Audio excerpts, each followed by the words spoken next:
How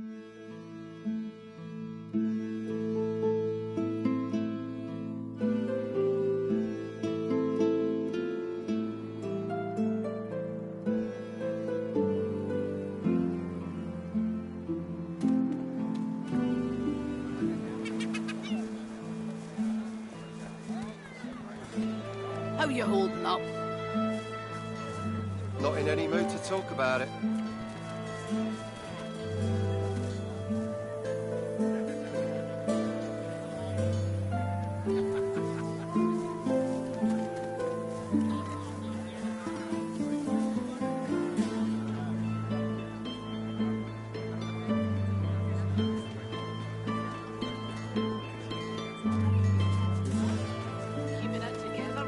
Buying or selling?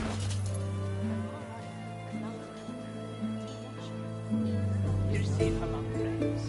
Never forget it.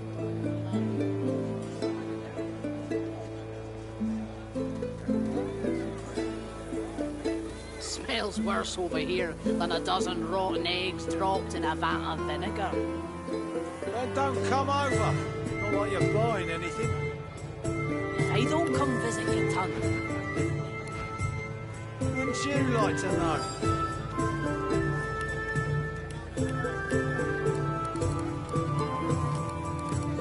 Keeping it together, Reed.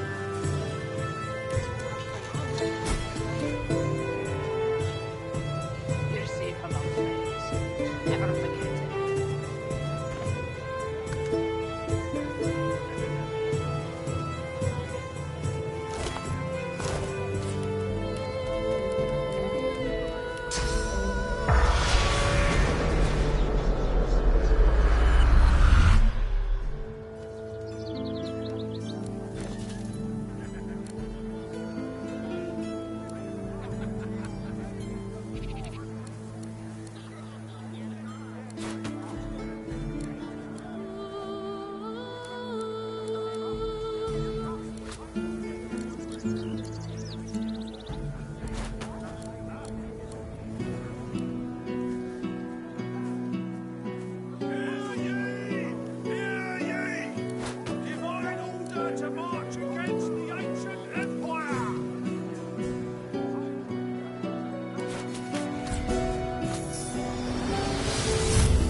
How you holding up? Not in any mood to talk about it.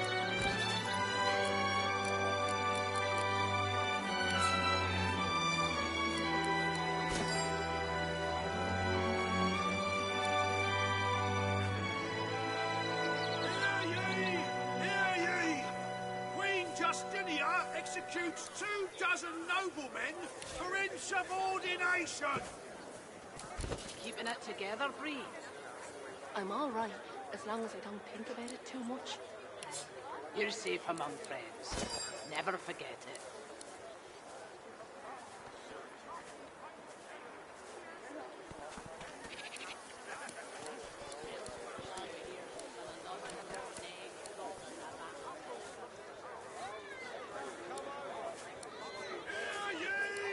Hear ye! Divine order to march against the ancient empire!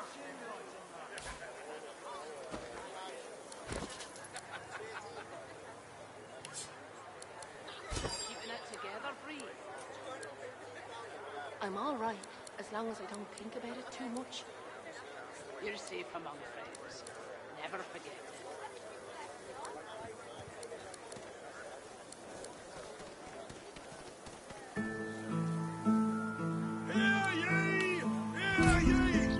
Bishop Alexander was slain by singers! How you holding up? Culprits still at large! Not in any mood to talk about it.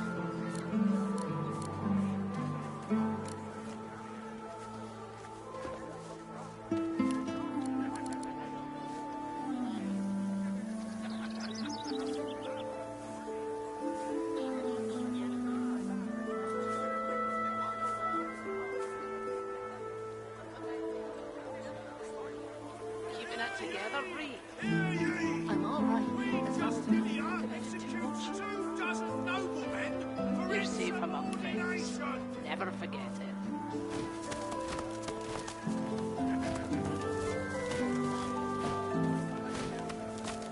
Smells worse over here than a dozen rotten eggs dropped in a vat of vinegar. Then don't come over. Not like you're buying anything. If I don't come visit your ton, who will? Wouldn't you like to know?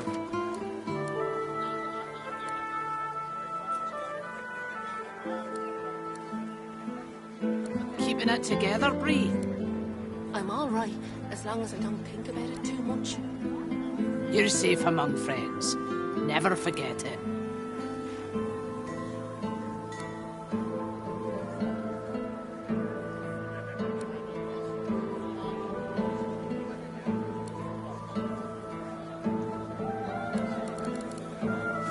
How you holding up? Not in any mood to talk about it.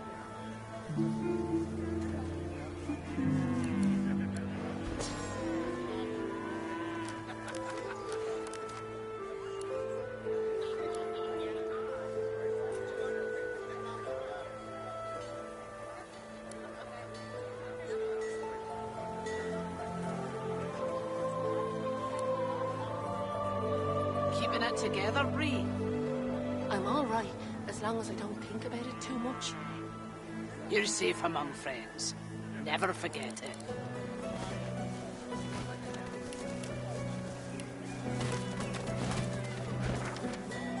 Smells worse over here than a dozen rotten eggs dropped in a vat of vinegar. Then don't come over. Not like you're buying anything. If I don't come visit your ton, who will? Wouldn't you like to know?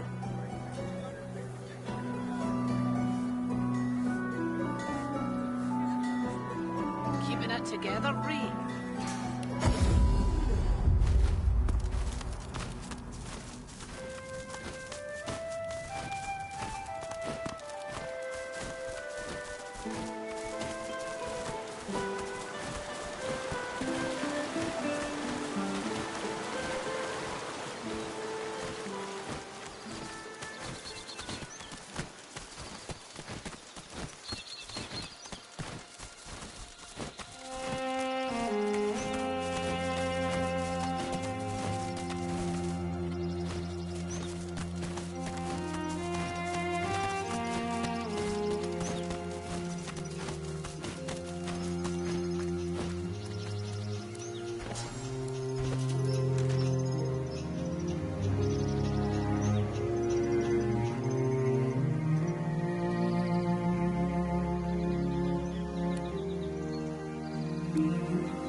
Bind that wound that it does not fester.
Careful now. That's a trap.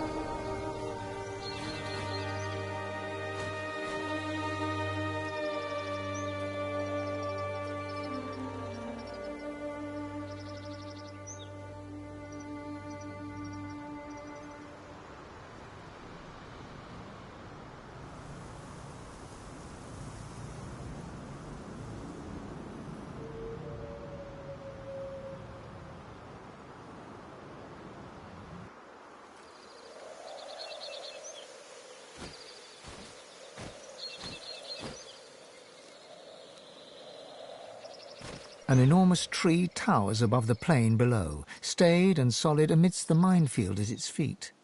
A piercing cold seems to emanate from within its ancient wood.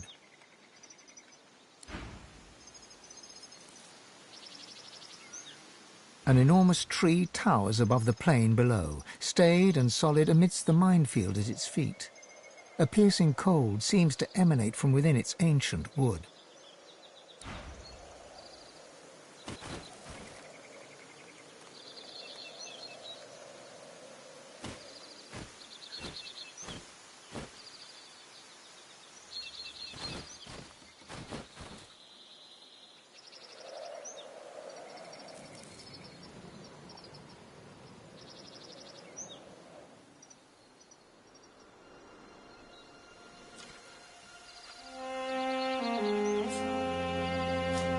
An enormous tree.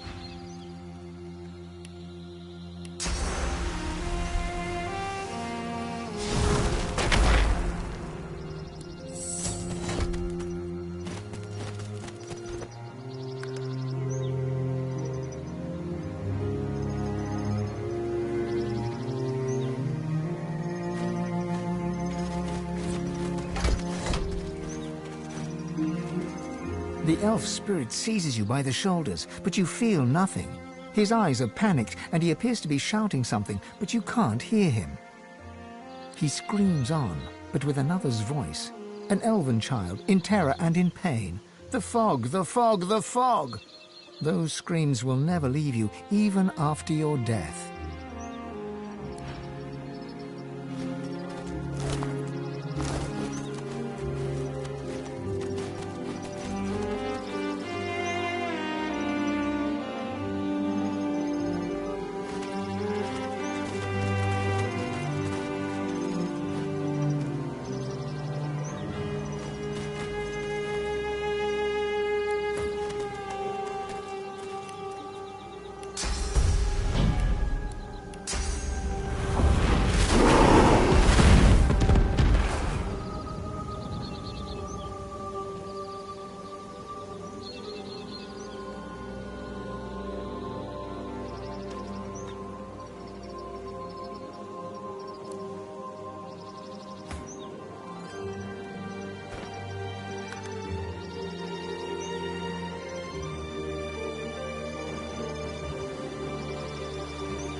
glory is mine.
Prepare yourself.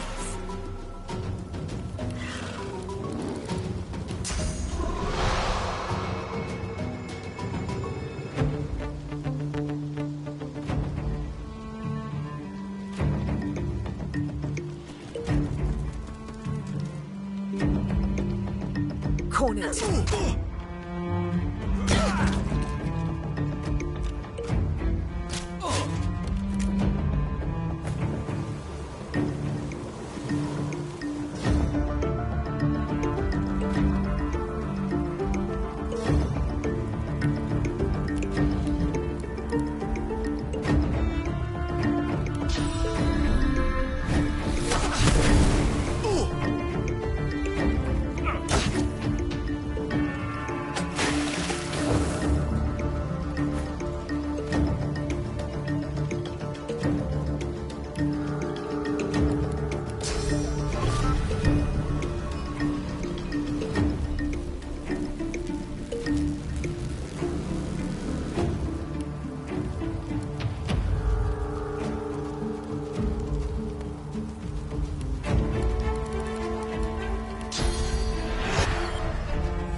Prepare yourself.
not trying to escape, are you?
The Fletcher trembles before the mass of bodies littering the camp, then looks you in the eyes.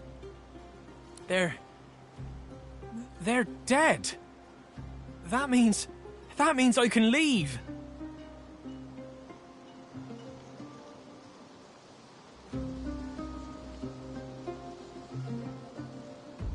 what I do best. Making bows and arrows. Roost was a fan of my work and, well, he forced me to work for him. Gods! This means I'm free! A ship? A bit of sea air could be just what I need to relax. Decide what comes next. He reaches for your hand and shakes it, his eyes smiling. It's a deal. Must be moored off the Driftwood Harbour, right? I'll meet you there. Thank you.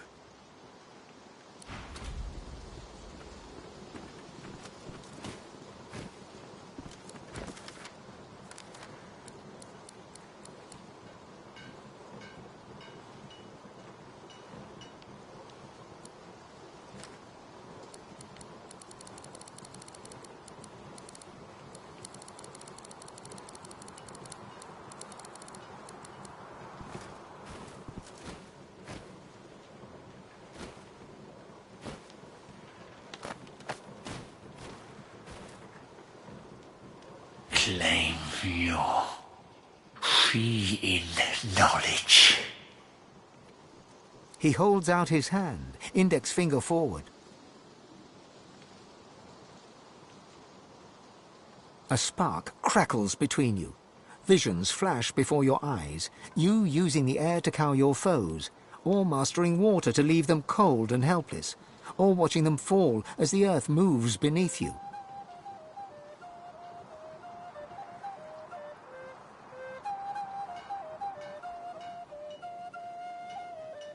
Choose.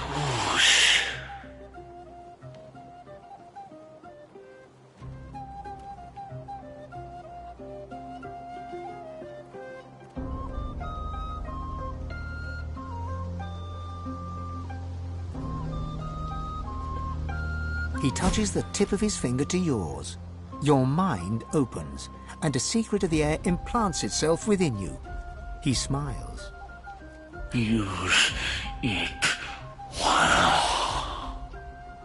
He dips his head in thanks, raises his index finger to his temple to say goodbye, then vanishes into the ether.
You hear the roar of fire, the crack of burnt awnings falling. The spirit stands before you, silent among the wreckage, his skin half melted down his face.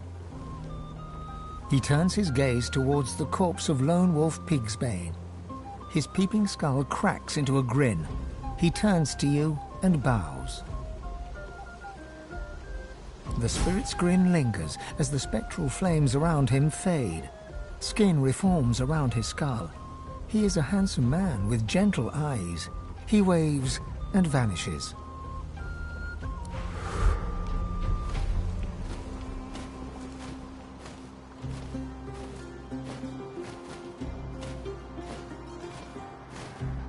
Soon I see them again.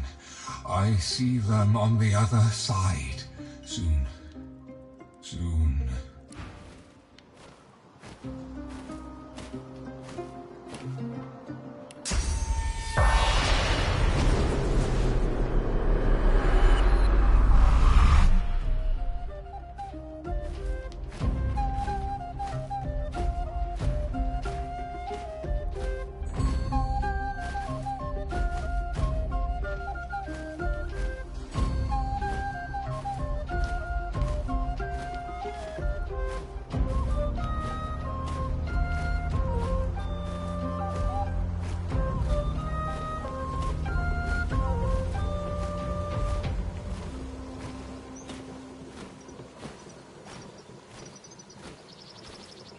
The elf spirit seizes you by the shoulders, but you feel nothing.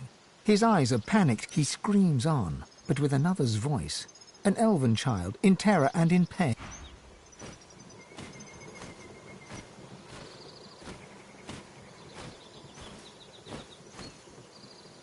Get away from me, you lone wolf tosser!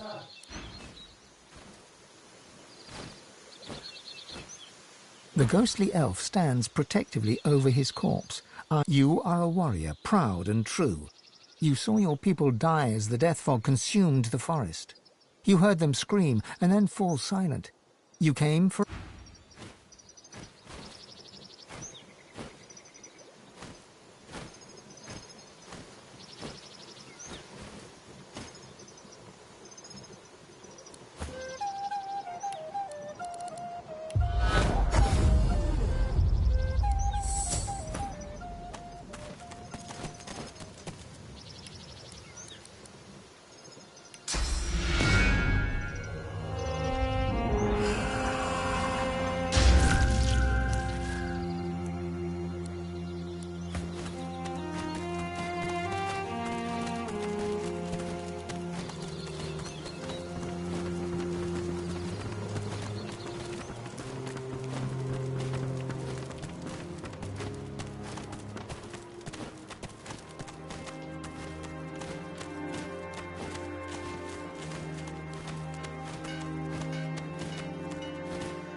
I'll yield to none.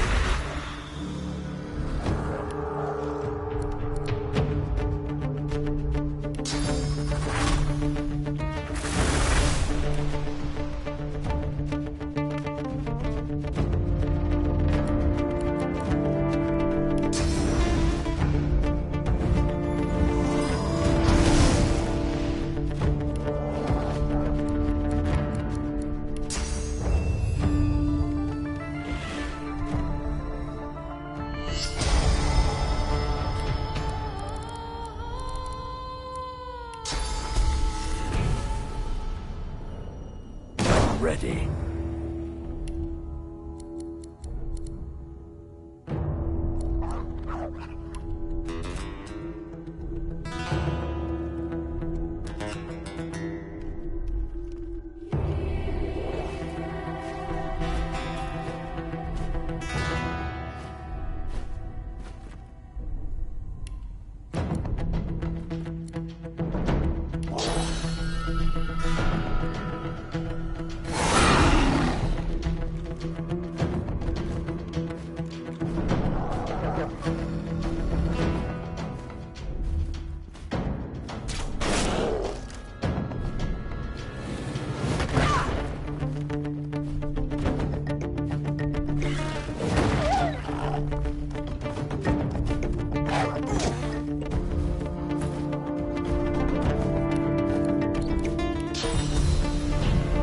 Prepare yourself.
I'm ready.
The Divine Order?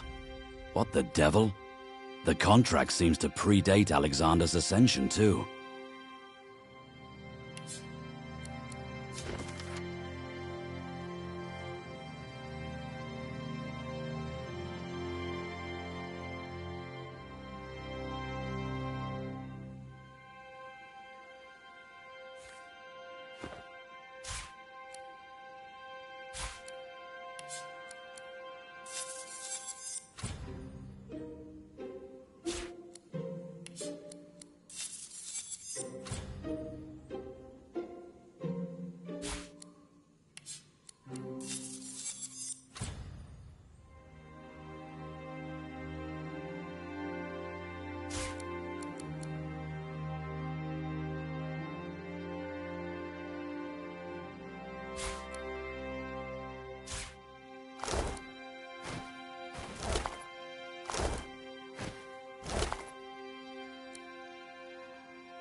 The spirit's chest heaves in short, hard bursts. Its face is pinched into a tight sneer, fists balled up at its sides. It falls to its knees and grabs its matted hair in two fists, then rips. The spectral mats break away and reappear.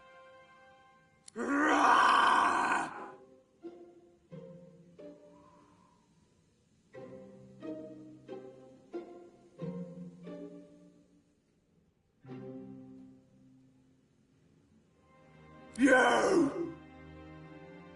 I'll destroy you. I'll drink your blood.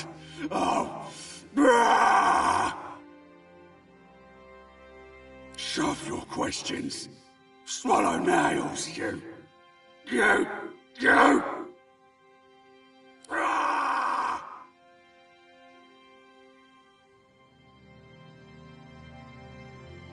He catches a string of spittle with the back of his hand and wipes it away as a malevolent grin spreads over his face. God did. Do us all a favour and go die.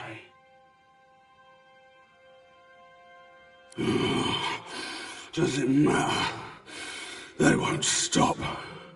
Not till they're all dead. You can be sure of that. They ain't what you think. They'll do anything to survive. You'll get what's coming to you. The good guy. Everyone's their own good guy.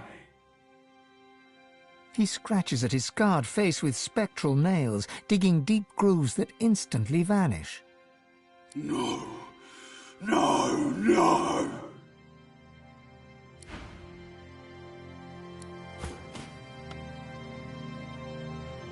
The spirit's chest heaves in shock. It falls to its knees.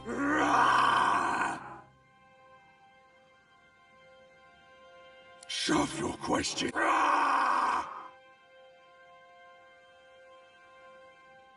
He catches a string of spittle. God did do us all a favour. You'll get what's coming to you. He scratches at his scarred face with... No.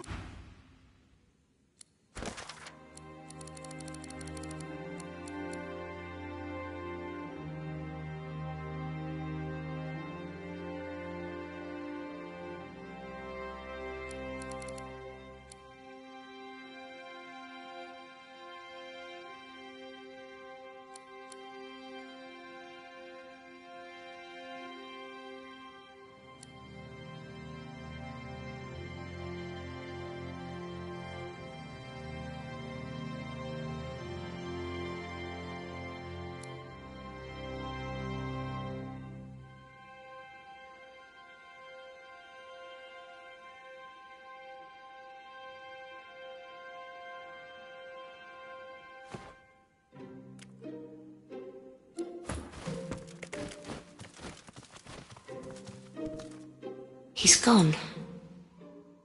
I guess this means I can leave. I hope the next place is better. This was a bad place. Bye, and thanks.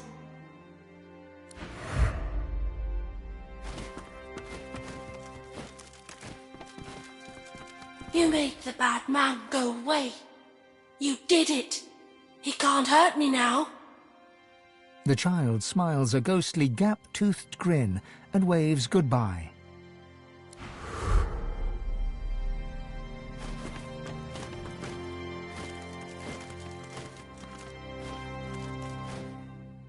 If I could give you the biggest hug in the world, I'd give you the even bigger one. I love you.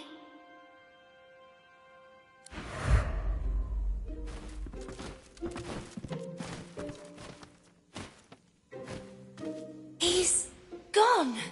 It doesn't hurt anymore. You did it. You saved me from the bad man. Thank you, thank you, thank you.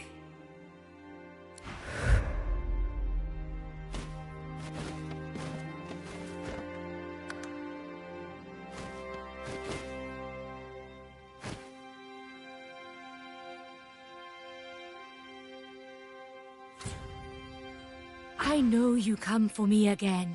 I know you do. I know I only have to wait.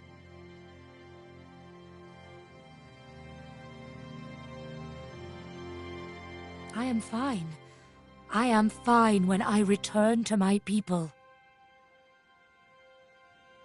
Do we return now? To the others? My people wait for me nearby. Yes, yes, thank you. I see you so clearly. I see the goodness in you. Let's go.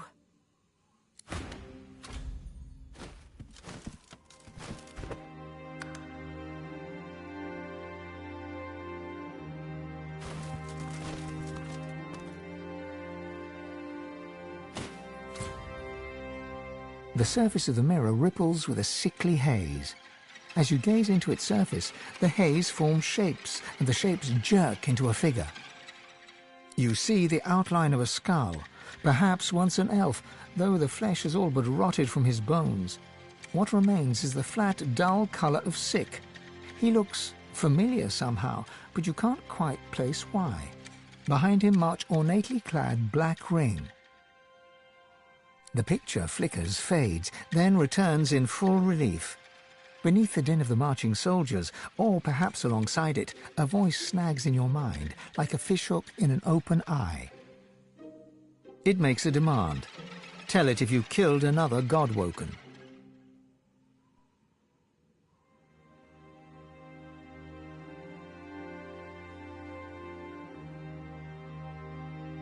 The image strains and flickers again. Each time it comes into focus, an odd sensation tickles your head, like a small, many-legged creature were trying to wriggle its way in through your ear. The image flickers and fades to a hazy sheen once more, and the sensation vanishes.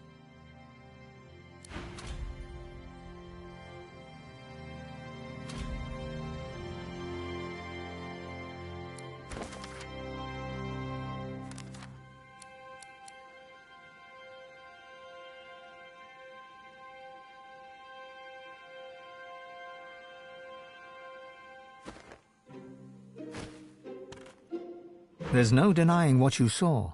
The Black Ring itself is hunting you, or at least paying others to do so. It's impossible to tell who might be working for them. You eye your companions.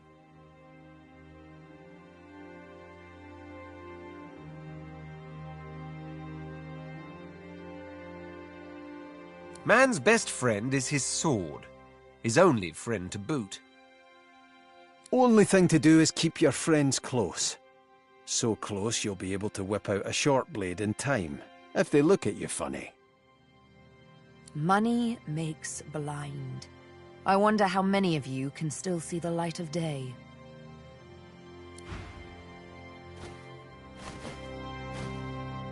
The haze swirls and shimmers, but no shape. What?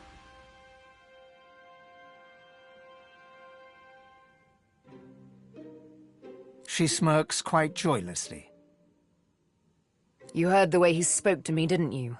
I don't think I'll lose any sleep over his violent demise. Roost. He was wickedness come to life. In his mind, we were nothing but things that squeal delightfully when tortured and ravished.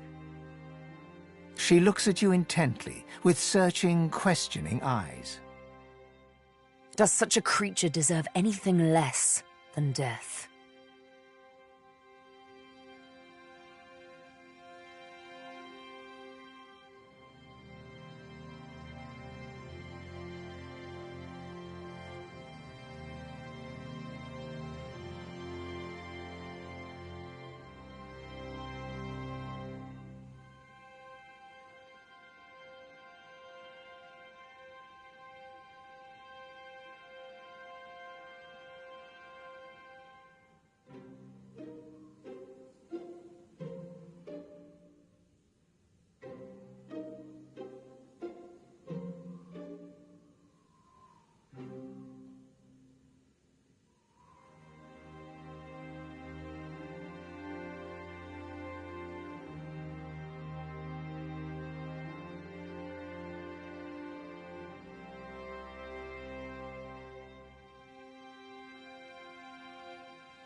Indeed.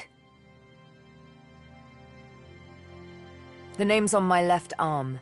Several I killed with pleasure. You saw what I did with Stingtail. You saw it made me feel good. You read the ecstasy in my eyes when I made Roost scream. I ask again, does a creature like me deserve anything less than death?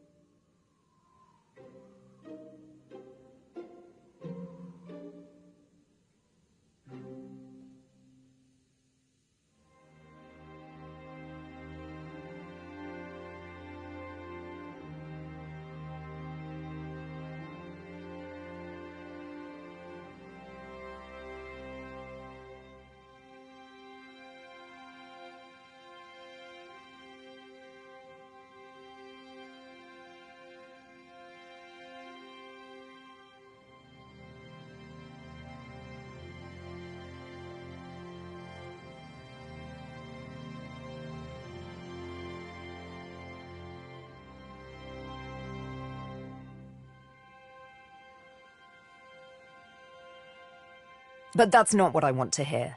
That's not what I want to hear at all. Then again, perhaps you're right. She holds up her needle and eyes it with the same searching, questioning look she gave you. Beyond the blood hides nothing but a desire to be happy. I can only hope that is not too terrible a crime. We have to find the Masters of the Source, don't we? Seems like all my life was about Masters. Not much of a landlubber, but sometimes I get no choice in the matter. Besides, there's business to take care of. What can I do for you? I can't say I've ever given them much thought. They're no more than an elven curiosity as far as I'm concerned, obsessed with the idea of becoming sentient bark. Wonderful material once chopped, though, I'll give you that. Just look at the Lady Vengeance.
We...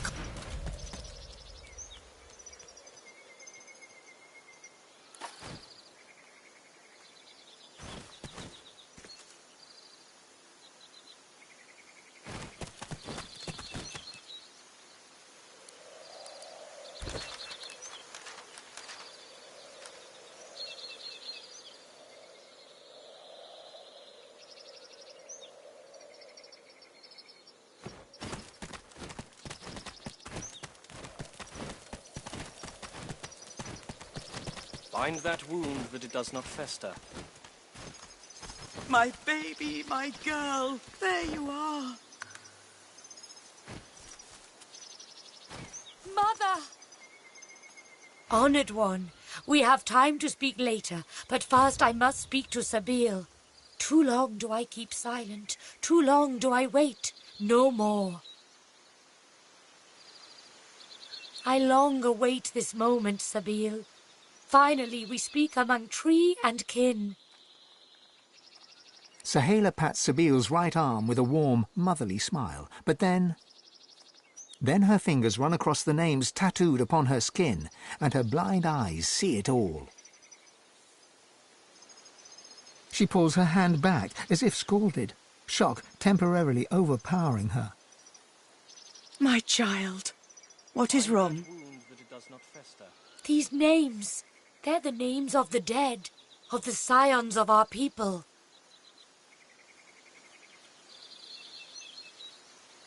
I don't know. The names, they are scions. Of course! Your servants, your champions, your worshippers. Do you not remember, Sabine? You are the prime scion. You're like I am, only far greater. I am but a limb, a branch where once there were many. You are the heart.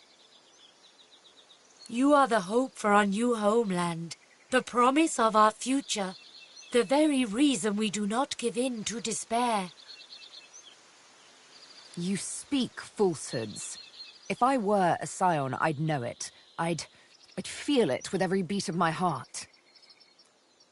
Your heart's been dulled. You're confused. You're conflicted. And all because... Her darkened eyes scour her body with an uncanny intensity. All because of this. She reaches for Sabile's cheek with a sure hand and softly traces her scar with her thumb. Careful.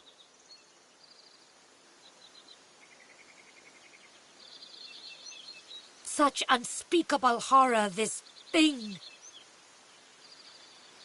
I see all now. I figure who you are, the one we fear, the needle in the night, the scion that is scion killer. That is who you are, is it not? Sabile's eyes close. You can only imagine the scenes of bloody murder she sees in her very own dark. I was forced to. You cause much grief. Diliana, Kuma, Silius, Mindaran, all the many others on your long, lean arm, dead friends. They are dead because you run away. They are dead because you do not want to be the heart. Your fear is how Roost captures you. Your fear is how they scar you. The scar makes you kill scions. Without scions, all elves die. If all elves die, the fault is yours. She grabs her brusquely, forces her face close to Sabile's. You remember. My blind eyes make you see. Sabile is forced to look into Sahela's murky white eyes. It looks like she's about to collapse.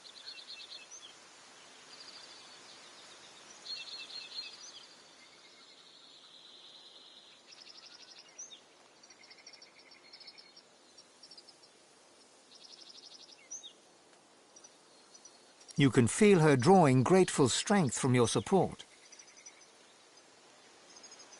I saw it. All.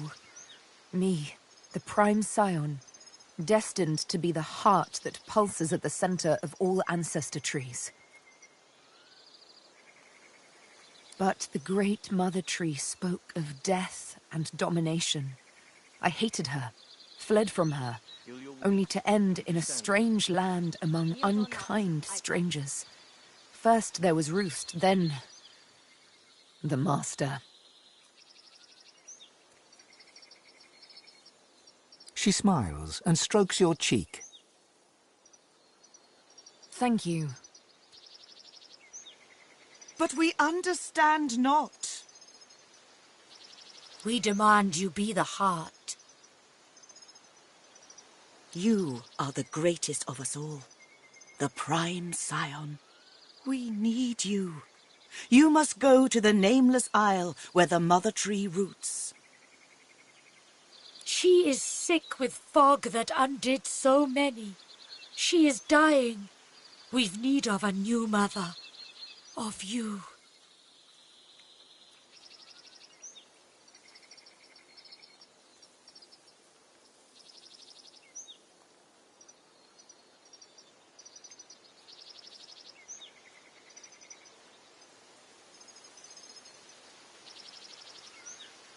His words are wise, Sabine. They have a certain ring to them. Sabine is her own calm self again. Her eyes trace a bird of prey, black against blue in the sky. The mother, the master. We'll see. It is not a decision for today. But the nameless isle awaits. The great mother calls you with every breath of wind that rustles through her leaves. Heed her call, Sabine. It rustles for you. You are a new mother to us all. The heart that beats in our every chest. To be the heart, or to be heartless? Is that it? Wouldn't count your chickens just yet. My dearest friend, the one who saves me. You give us everything. Thank you for helping me. Without you, I am already dead. You save us all. My girl is back. Our scion is back. I know what you need, and I can help you. We can help you. She crouches down, placing a hand on the earthen ground. Can you hear them? Their roots stretch beneath us, even now. Heal your wounds. We need you standing. Healed or not, I fight. I will link you. You will hear them. They will feed you. Increase the source in you. Increase the power. She leans toward you, her veiled eyes directed toward the ground. The slightest of smiles plays over her lips, then vanishes. A space inside you clears. You have room for more source. You have room for more everything. You have room for the whispers of the trees. Healed or not, I fight. Hold your hand to the ground. I hold my hand over yours. We breathe together. We call the spirit of the trees to us. Close your eyes. Inhale. And exhale. Inhale. And exhale. Inhale.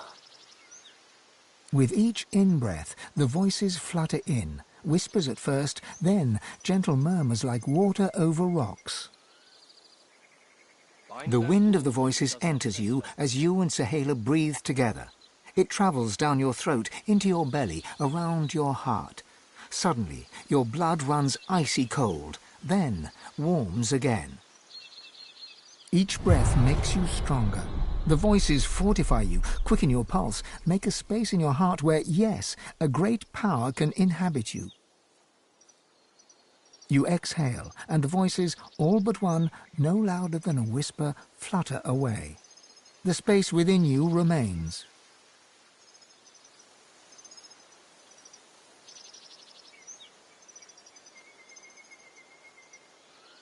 We are connected now, you and I. You and all our kind. Bind that wound that it does not fester. I give you something too. A thanks.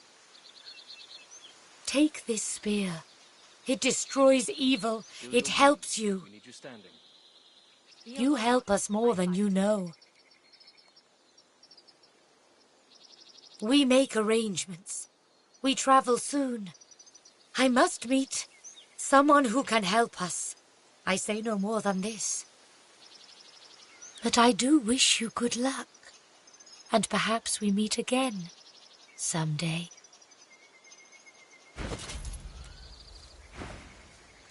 Feels like there's fire in my blood. I never imagined such power. Once more, you feel your soul expand with raw source. Deep inside, your god calls for you again.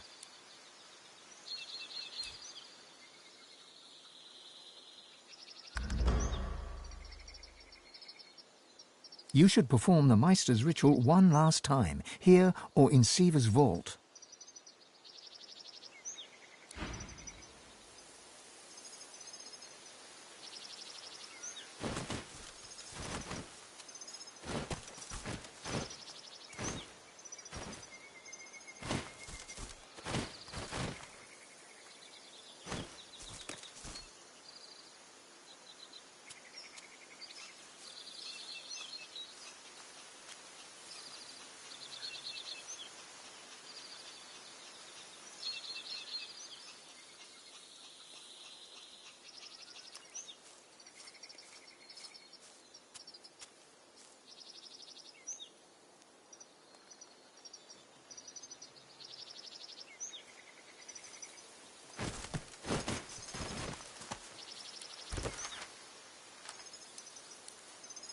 Heal your wounds. We need you standing. Healed or not, I fight.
As you suck the smoke deep into your lungs, your vision starts to swim and cloud.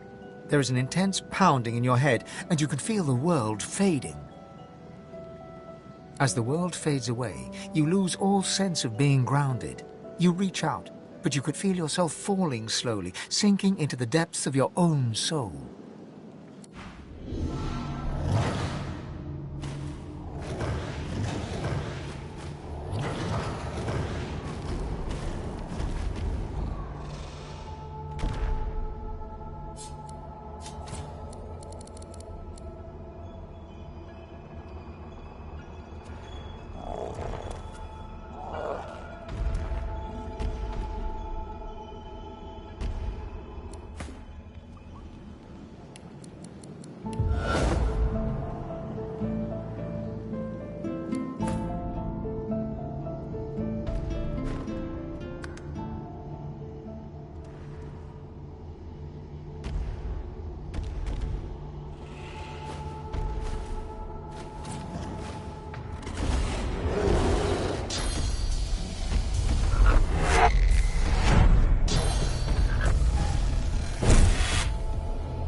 I'll yield to none.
Is mine.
Ifan, you've come not a moment too soon. It's here. Even here.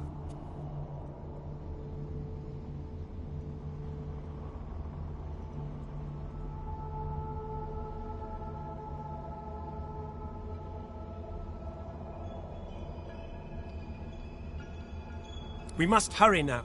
We must race toward the well with all the determination of the eagle diving for its prey. Your prey lies on a far-off shore, at the heart of the Nameless Isle. It is a place no one can reach unless their soul becomes their compass. He places a hand over your heart, and you suddenly feel it, an unmistakable pull in a new and distant direction.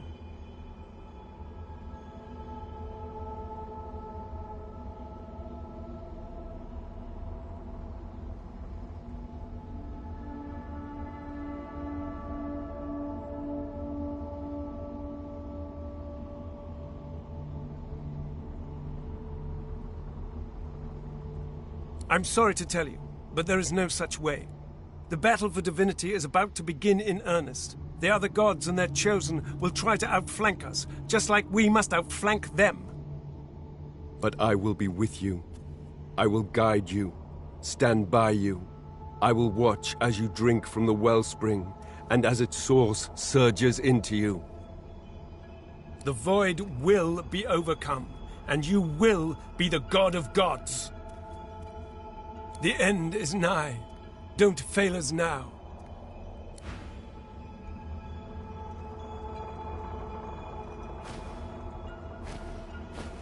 The Nameless Isle awaits you.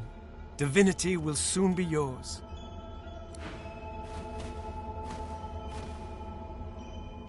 You jolt back to the world, stumbling forward. Dark smoke surrounds you, hanging in the air like black fog. This feels wrong. The Meister's cry cuts through the haze. You look up just in time to see what steps out of the shadows.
It seems to be the code to a safe. Better hang on to this.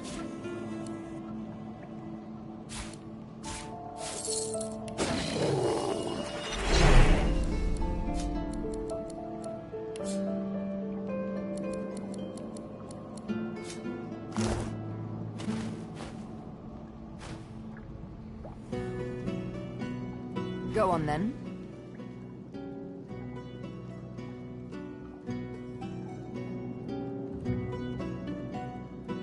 Ah, yes. I am the Prime Scion.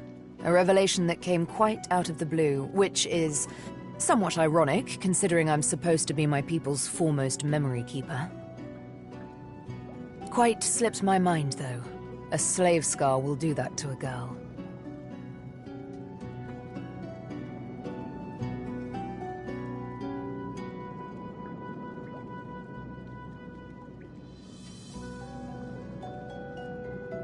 Yes, a great many things. Days long gone.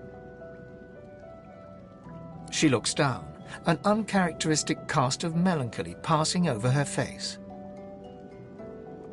Gods, I was so young. Imagine it, to sit enthroned under a vast forest canopy, to look down upon a crowd of thousands, their bodies aglow with countless rays of golden light falling through the leaves. You hear their voices as one. One mind, one thought, and it's your name they incant, as if the word itself were magic. Sabine. They said it like I was the cornerstone of their existence. Isn't that silly? I didn't even know myself.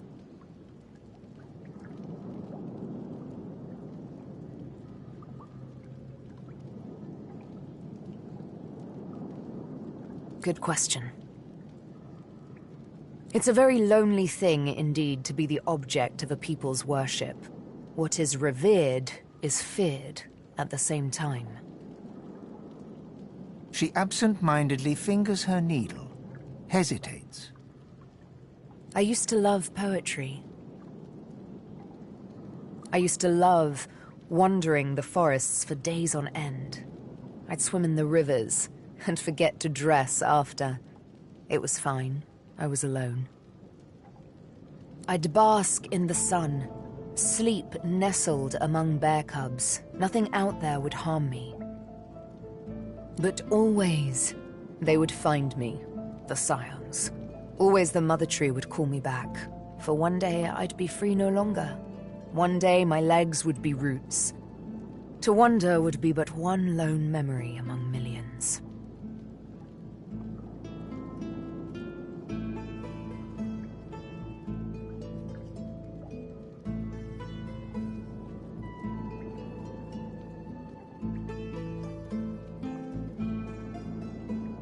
Clearly not. Though I must admit that even to sit on that throne amid that eerie crowd, destined to become leaf and bark, was not so dreadful a prospect as what came next. When I decided to run away from the Mother Tree with only the moon for my guide, it was a terrible journey. Soft-leafed branches became vicious like whips.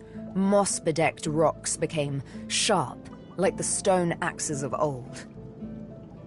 I grew weary. I was bleeding, in pain, and how I gasped when for the first time an animal eyed me with malice and growled. That is when I heard them. The whispers and the taunts. The low howls of men. The snare cut so deep. The blindfold, it made me panic. The dark.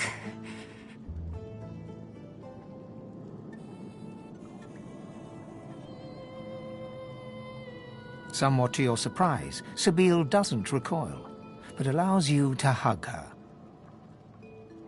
Thank you. That very first moment of darkness. I've never been so scared ever since. Then there was the stench of those men. The burn of the ropes. the jeers and the kicks. Until the dark went silent. Even those barbarians didn't dare speak in the presence of the Master. But I'll not speak of him and his methods. Not now, anyway. If ever.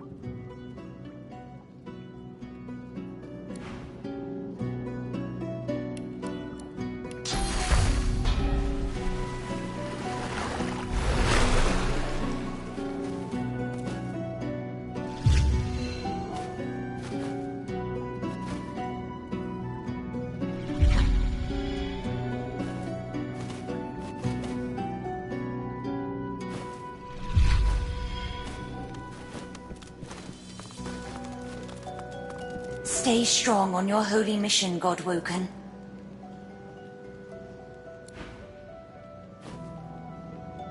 Yes?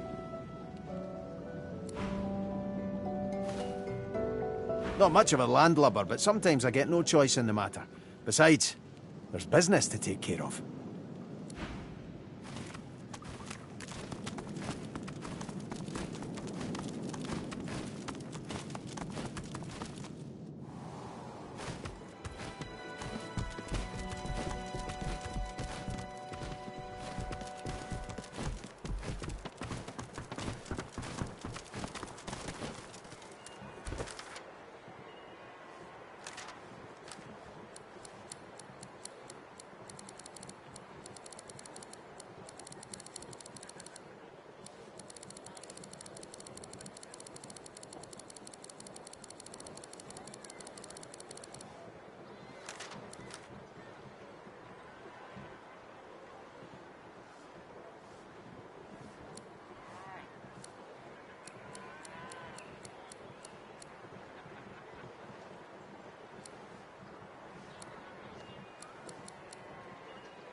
Voidwoken! Damnable bloody Voidwoken! Oh. Well, that's that. I always knew I'd die for Rivellon. I just didn't expect it was going to be in a small basement. In Driftwood, of all places. At least now you know where to go.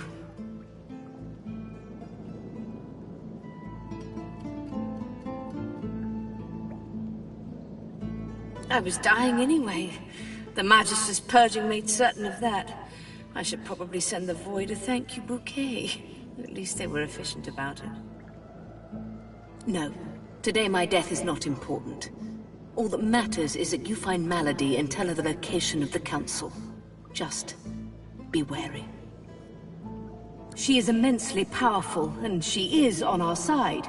But she will not be pleased about, well, my parting. She may ask you to honor an old bargain that I had struck with her. Do not accept. Her business is with me, and me alone. She glances at her body once more, a grim look on her face. You need to go, Godwoken. But I have one last request. My last wish, as it were.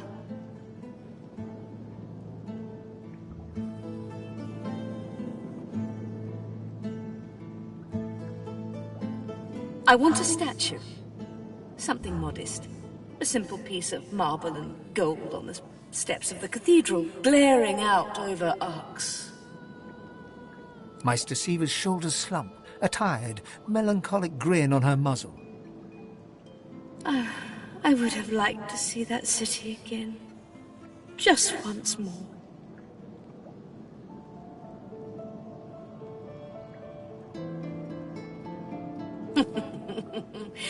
Give them hell, Godwoken.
Sure, if we wanted to get eaten by a bleeding void walker. The Red Prince stands stunned when he sees the woman you were about to address.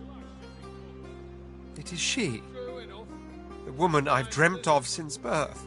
The secret of my soul, my sweet lady, it is an honor. He approaches her, goes down on one knee, and courteously kisses her hand. You do not disappoint, my prince. You are every bit the gentleman they said you'd be. How very pleasurable, is it not, to finally meet in the flesh? For it is very much in the flesh that we must meet after all. Become one. Oh, Father, life shaper. That is what the goddess called you. How good of you, dear prince, that you have come to shape life in me.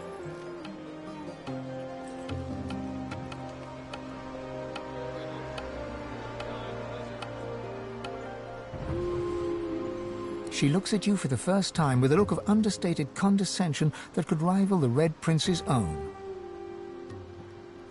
I am Sada, Princess of the House of Law.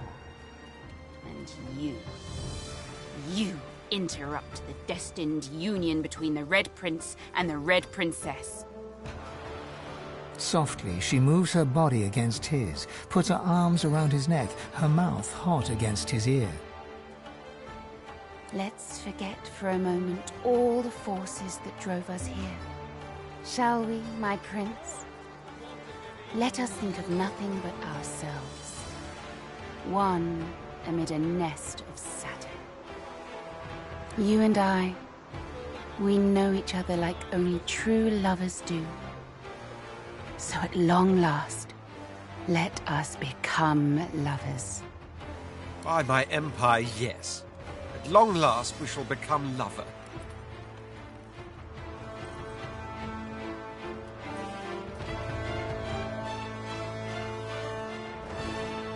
Quite. Why don't you, enjoy a nice stroll? A nice, long stroll, while the lady and I enjoy a more private moment. Sada smiles at him so endearingly, it almost melts your heart. Come, my prince. Let's retire to that satin nest of mine. Follow me. True enough. And that giant lizard must look like a great looking shock to him. Sada and the Red Prince enter the wagon, close the door behind them.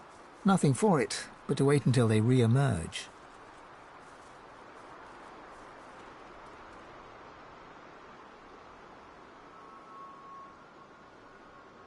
A sound reaches you from the wagon, some kind of moan.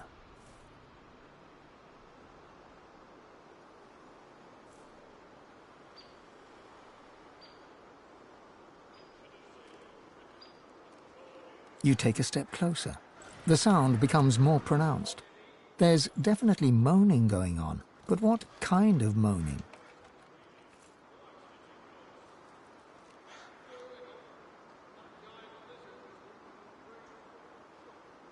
You place an ear against the wagon, and you listen. Oh my, yes, there's no doubt about it now. You have all the empirical evidence you needed to conclude these are very much moans of ecstasy, which leads you to deduce both of the wagon's inhabitants are, in fact, quite safe. Feeling rightfully relieved and satisfied to have done your duty, you can't help but notice one of the window shutters stands ajar.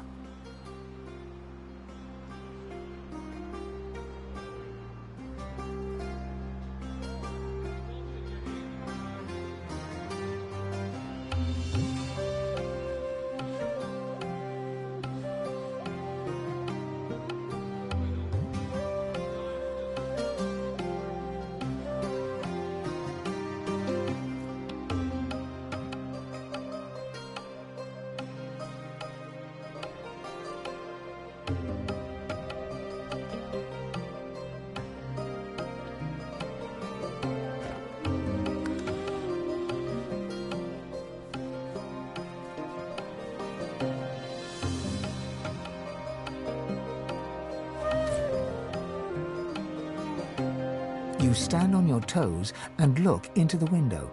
Golly, this is the first time you see the beast with two backs and two tails.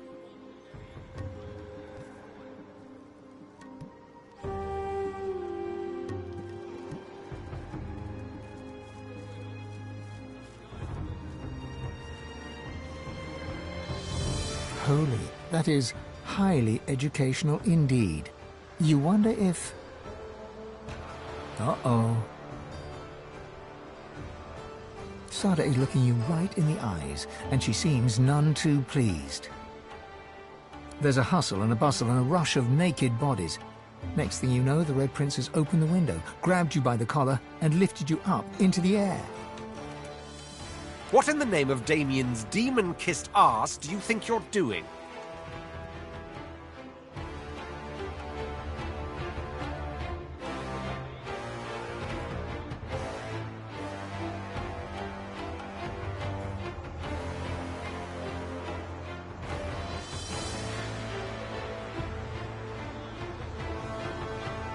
Strange sounds, you shameless little...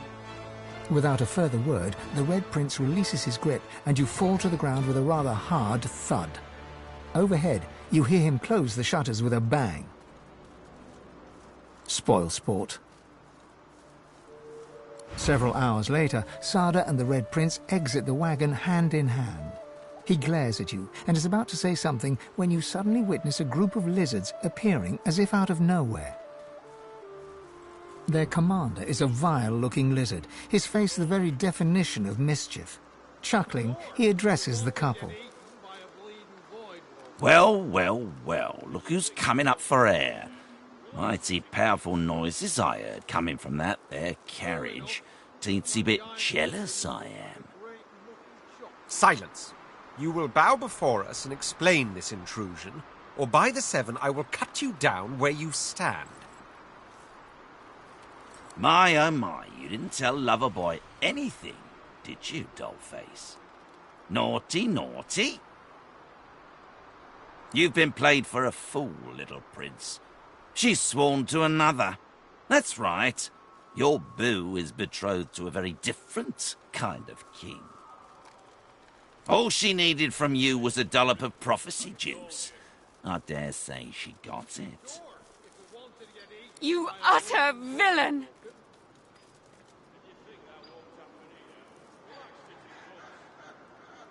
True enough. That giant lizard must look like a great shock. Oh, well spoken. Advice I will duly follow. The Red Prince gently cups Sada's face in his hands. Sada, my sweet, our meeting has been shrouded in mystery, but know that I'll do right by you. Know that I love you. And I love you. Together we will brave it all. Even the king. Oh, ain't that as sweet as a bowl full of peaches? Hate to be that guy, but I gotta break up the party now. Time for you and your belly full of litter to crawl back to the king, darling. Gonna get me some private time with Prince Charming myself. He grins widely, revealing rows of blackened teeth. I've always had a soft spot for red meat.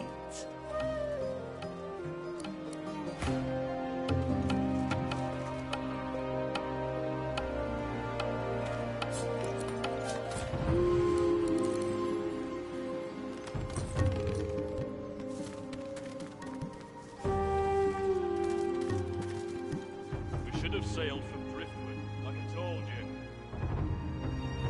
Sure, if we wanted to get eaten by a bleeding void walker.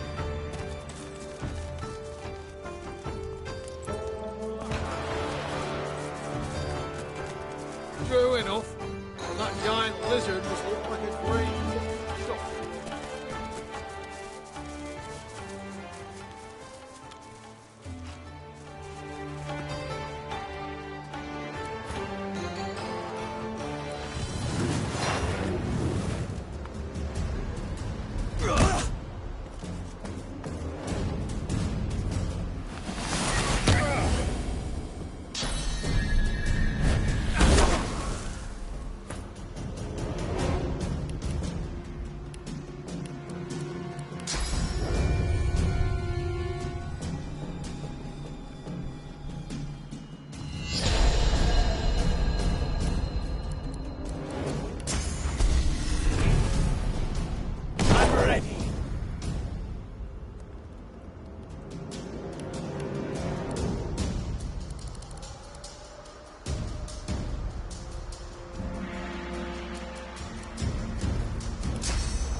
Reveal yourself.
I'll yield to none.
You stand on your toes, holy. Uh-oh. Sada is looking... There's a hustle. What in the name of Damien's demon-kissed arse do you think you're doing? Strange sounds. You... Without a further word, spoil.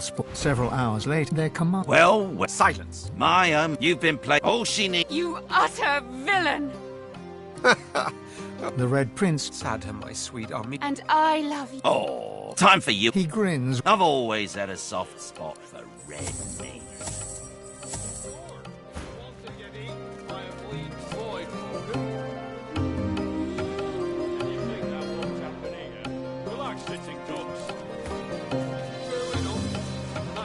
Lizard must look like a great shot.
glory is mine!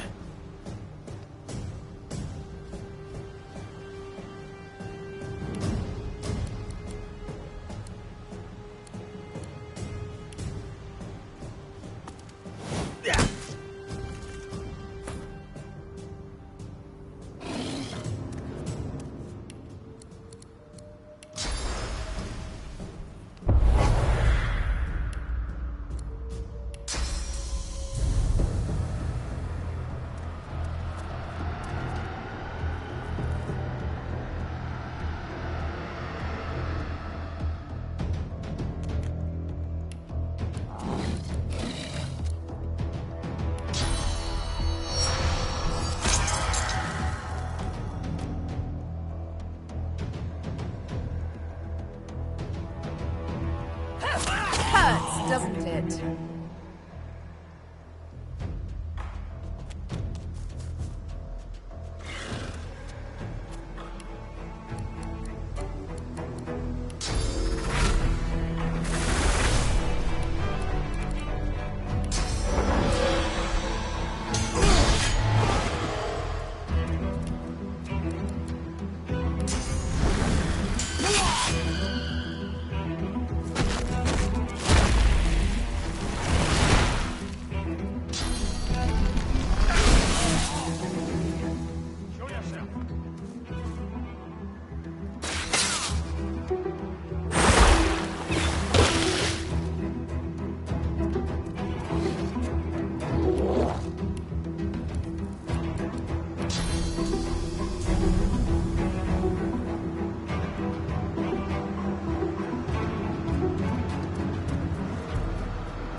Hurts, doesn't it?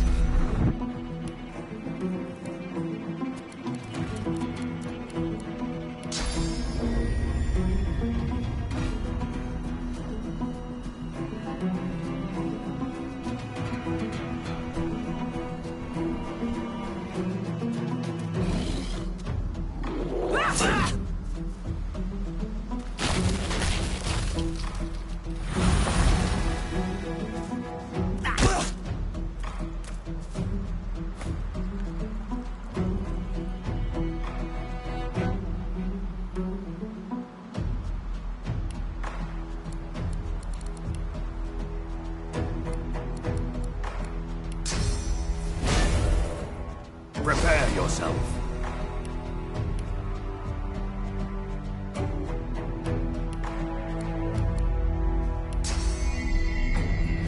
I'm ready.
Prepare yourself. Prepare yourself.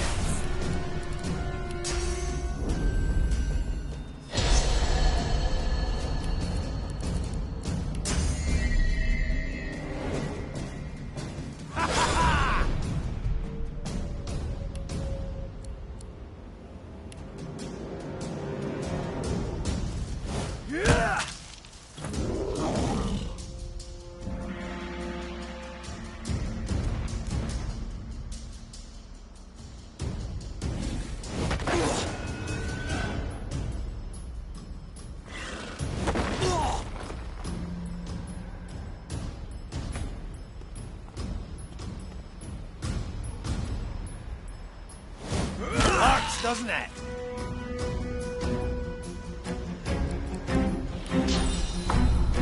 I'll yield to none.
Where have you got?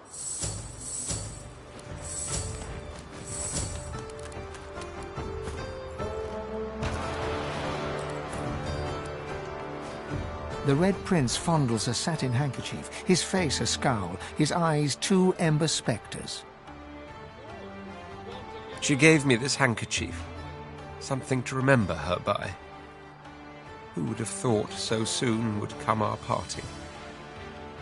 The longing of a lifetime squeezed into a few short hours of perfection, only to end with blood and bereavement.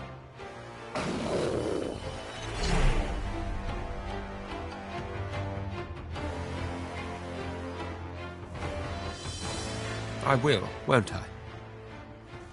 Thank you. He hugs you back.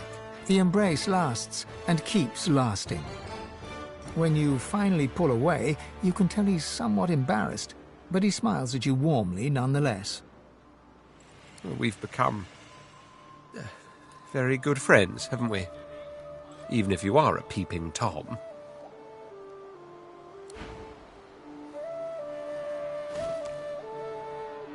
True enough, but that giant lizard must look like a great shock to him.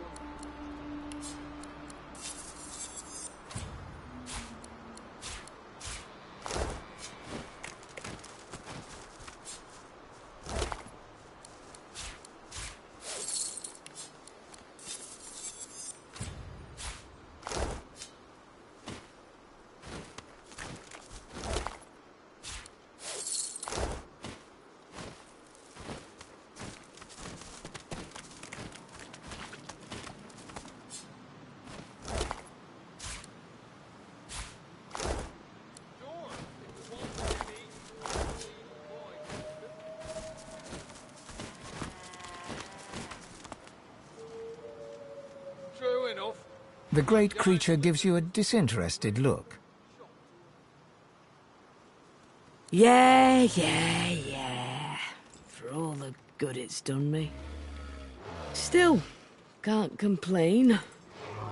Leastways I could complain, but no one would listen. The beast chews thoughtfully. Nah, no point moaning. You take what you get and you don't get upset. Am I right? I am right. Still, thanks and all. It turns away, disinterested once more.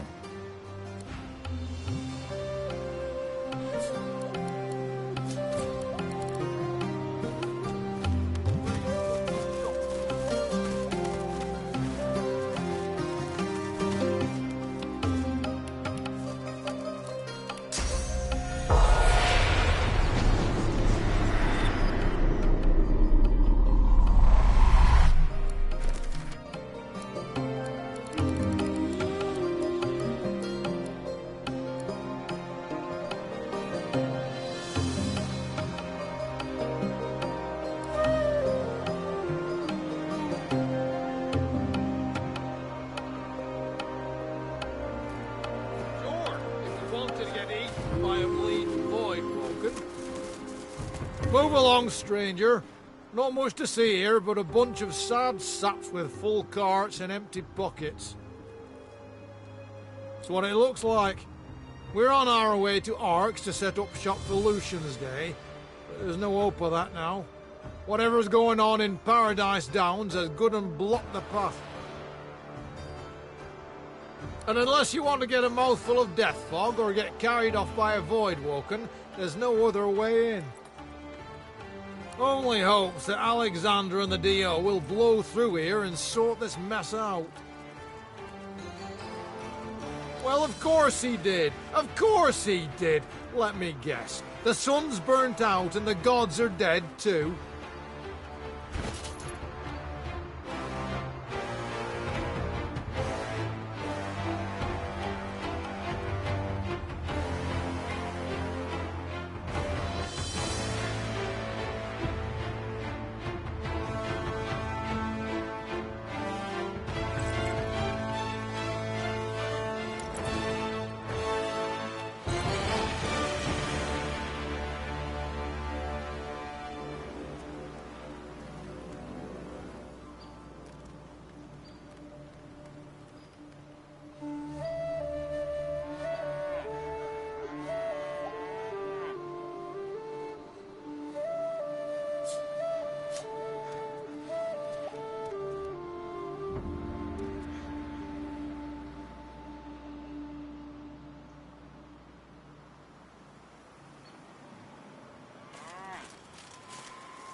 Sure, want to get eaten by a bleeding void.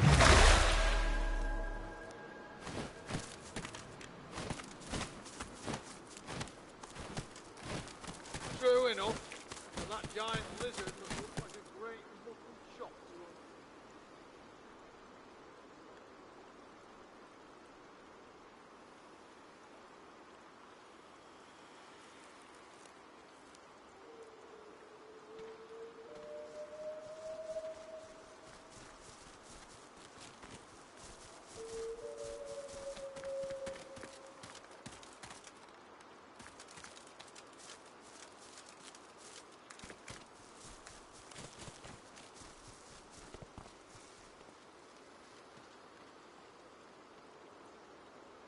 Sure, if we wanted to get eaten by a bleeding void woken.